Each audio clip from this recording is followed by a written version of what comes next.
America से trade deal को लेकर राहुल गांधी ने एक बार फिर से सरकार पर हमला बोला है। डील को लेकर किसानों से विश्वासघात बताते हुए राहुल ने प्रधानमंत्री मोदी से 5 सवाल पूछे। राहुल के सवालों का जवाब गृह मंत्री अमित शाह ने दिया। गुजरात पहुंचे अमित शाह ने कहा कि राहुल झूठ बोलकर किसानों को गुमराह कर रहे हैं। डील में किसानों का हित पूरी तरह से सुरक्षित है। अमित शाह ने राहुल को बीजेपी युवा मोर्चा के अध्यक्ष के साथ ओपन डिबेट का चैलेंज भी दिया।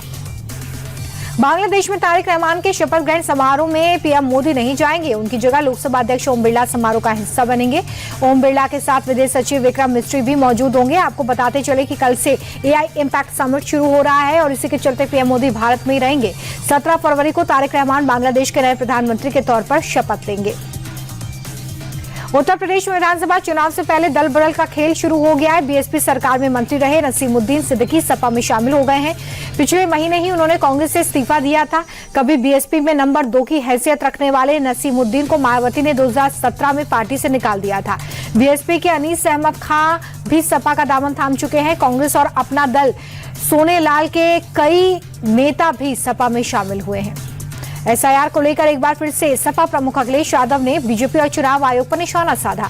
अखिलेश ने कहा कि बीजेपी और चुनाव आयोग एक ही हैं। उन्होंने आरोप लगाया कि टारगेट करके पीडीए और मुस्लिम वोटर्स के नाम काटे जा रहे हैं। इससे ये बिल्कुल साफ होता है कि सरकार, प्रशासन और चुनाव आयोग ये तीनों मिले हुए हैं। यूपी के सीएम योगी आदित्यनाथ ने राजधानी दिल्ली की आबोहवा पर सवाल उठाए। उन्होंने दिल्ली को गैस चैम्बर करार दिया। गोरखपुर में कल्याण मंडपम के लोकार्पण कार्यक्रम में सीएम ने कहा कि दिल्ली गैस चैम्बर बन गई है, वहां दम घुटता है। राजधानी में रहने वालों के लिए सांस लेना मुश्किल है। एयर क्वालिटी इंडेक्स 400 के पार पहुंच जाता है।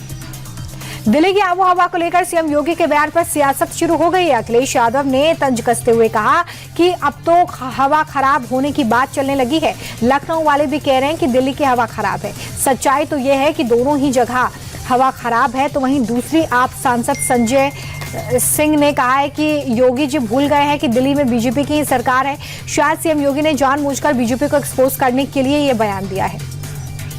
महाराष्ट्र कांग्रेस अध्यक्ष हर्षवर्धन सबकाल के बयान पर सियासी घमासान मच गया है। शिवाजी महाराज की तुलना टीपू सुल्तान से करने पर बीजेपी कार्यकर्ताओं ने उनके खिलाफ मोर्चा खोल दिया है। पुणे में प्रदेश अध्यक्ष कांग्रेस के केस दर्ज हुआ है उनके खिलाफ। सीएम फडणवीस ने भी बयान को लेकर निंदा की और कहा कि उन्हें शर्मानी चाहिए। दरअसल हर्षवर्धन सबकाल ने कहा था कि टीपू सुल्तान को शिवाजी महाराज के बराबर मानना चाहिए। यूपी के आगरा में बड़ा हादसा होते होते टल गया। दरअसल भारी सामान से लदा हुआ ट्रैक्टर अचानक सड़क धंसने से फंस गया और आगे का हिस्सा उछल गया। इस दौरान ट्रैक्टर पर बैठा एक युवक नीचे गिर जाता है और वो पहियों के नीचे आने से बाल-बाल बचता है। घटना का सीसीटीवी फुटेज सामने आया है। वीडियो में देखा जा सकता है कि भारी लोड के चलते ट्रैक्टर किस तरह से उछलने लगा। यूपी के अयोध्या में फिर से ट्रैफिक नियमों की धज्जियां उड़ाई गई हैं। स्टंटबाजी के 2 वीडियो सोशल मीडिया पर वायरल है, जहां पर स्कॉर्पियो और थार गाड़ी से खतरनाक स्टंटबाजी की गई। पहले वीडियो में देखा जा सकता है कि काले रंग की स्कॉर्पियो पर खड़े होकर कुछ लोग स्टंट कर रहे हैं। तो वहीं दूसरे वीडियो में एक युवक थार गाड़ी का गेट खोलकर उस पर खड़े होकर स्टंटबाजी करता नजर आया है। फिलहाल पुलिस मामले की जांच कर रही है। कर्नाटक के मांड्या में गैस रिसाव के बाद बड़ा हादसा हो गया। विस्फोट में 2 लोगों की मौत की खबर है, जबकि 3 लोग बुरी तरह से जख्मी हो गए, जिन्हें इलाज के लिए अस्पताल में भर्ती किया गया है। बताया जा रहा है कि टैंक का ढक्कन गैस कटर से खोल जा रहा था, तभी यह हादसा हो गया। घटना के बाद पुलिस की टीम मौके पर पहुंची और हादसे की जांच में जुट गई। गाजियाबाद के मीरपुर गांव में हिंदुओं का उग्र प्रदर्शन हो गया। गांव वाले इलाके में डंपिंग ग्राउंड बनाए जाने का विरोध कर रहे हैं। धरना हटाने के दौरान पुलिस और प्रदर्शनकारियों की भिड़ंत हुई।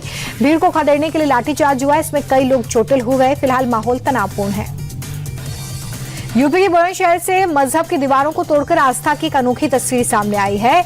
मुराद पूरी होने पर एक मुस्लिम महिला ने कांवड़ यात्रा शुरू की। दरअसल उजमा खान को हिंदू लड़के लोकेंद्र सिंह से शादी करनी थी और इसके लिए उसने भोलेनाथ से मन्नत मांगी थी, जो अब 4 साल बाद पूरी हुई है। मन्नत पूरी होने पर उजमा ने पुलिस सुरक्षा के बीच अनूपपुर शहर से गंगा जल लेकर यात्रा शुरू की।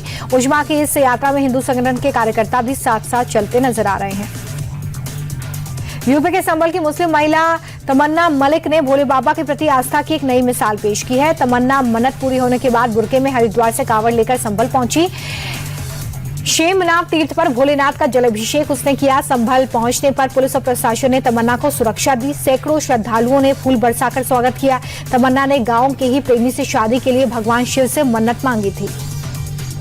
देश की सबसे बड़ी एयरलाइन इंडिगो बड़े पैमाने पर पायलट्स की भर्ती करने की तैयारी में है। कंपनी 1000 से ज्यादा पायलट्स की भर्ती करेगी। यह भारतीय विमानन क्षेत्र में किसी भी एयरलाइन द्वारा की जाने वाली अब तक की सबसे बड़ी भर्ती होगी। कंपनी ने यह फैसला पिछले साल दिसंबर में कैंसिल हुई उड़ानों के बाद लिया, जब क्रू की कमी के कारण महज 7 दिनों में 5000 से ज्यादा उड़ानें रद्द करनी पड़ी थी।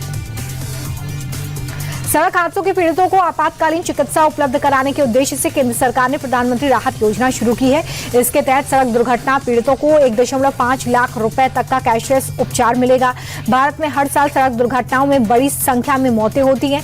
सड़क परिवहन मंत्रालय ने एक स्टडी का हवाला देते हुए कहा है कि अगर पीड़ितों को सड़क हादसे के पहले घंटे के भीतर अस्पताल में भर्ती कराया जाए तो सड़क हादसे में होने वाली लगभग 50% मौतों को रोका जा सकता है।